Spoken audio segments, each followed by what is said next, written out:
പാഠങ്ങൾ പഠിക്കുമോ? ഇന്ത്യയുടെ ചരിത്രം പരിശോധിക്കുമ്പോൾ ഇന്ദിരാഗാന്ധിയുടെ കാലത്തിന് ശേഷം, പ്രത്യേകിച്ച് രാജീവ് ഗാന്ധി കൂടി അങ്ങ് പോയതിനു ശേഷം അങ്ങനെ പാഠങ്ങൾ പഠിക്കാൻ തയ്യാറല്ല എന്നുള്ളതാണ് കാണുന്നത്.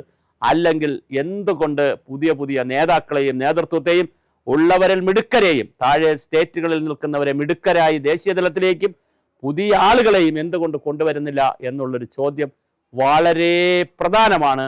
കേരളം പോലുള്ള സ്ഥലത്ത് തന്നെ നിങ്ങൾ നോക്കൂ, എന്തുമാത്രം ഗ്രൂപ്പാണ് ഇവിടെ നേതാക്കൾ തമ്മിലുള്ളത്. ഇതില്ലാതിരുന്നുവെങ്കിൽ നല്ലൊരു പ്രതിപക്ഷം ഇന്ത്യക്ക് ആവശ്യമുണ്ട്. ആ പ്രതിപക്ഷം നാളത്തെ ഭരണപക്ഷമാകാം, എപ്പോഴും പ്രതിപക്ഷത്തിരിക്കണമെന്നല്ല ഞാൻ ഈ പറയുന്നത് ഉദ്ദേശിക്കുന്നത്, ഭരണപക്ഷവുമാകാം. അപ്പോൾ ഭരണപക്ഷത്തിൽ വരികയും പ്രതിപക്ഷത്തിൽ വരികയും ചെയ്യുന്ന ശക്തമായൊരു നേതൃത്വം ഇന്ത്യക്ക് എന്നാണ് ഇനി കോൺഗ്രസ് ഉണ്ടാക്കി കിടക്കുക. ഒരു കാര്യം കൂടി ബീഹാറിൽ നടന്നു. ഒരു പക്ഷേ BJPക്ക് സീറ്റ് കുറയുകയും കോൺഗ്രസിനും RJDക്കും നിതീഷ് കുമാറിനും കുറേ സീറ്റ് കിട്ടിയിരുന്നെങ്കിൽ നിതീഷ് കുമാർ ചിലപ്പോൾ ഇപ്പുറത്ത് വരാനും തേജസ്വി യാദവുമായി സഖ്യമുണ്ടാക്കി അല്ലെങ്കിൽ അങ്ങനെ ഒരു ഗവൺമെൻറ് വന്നിരുന്നെങ്കിലും ചിലപ്പോൾ അത്ഭുതപ്പെടാനില്ല.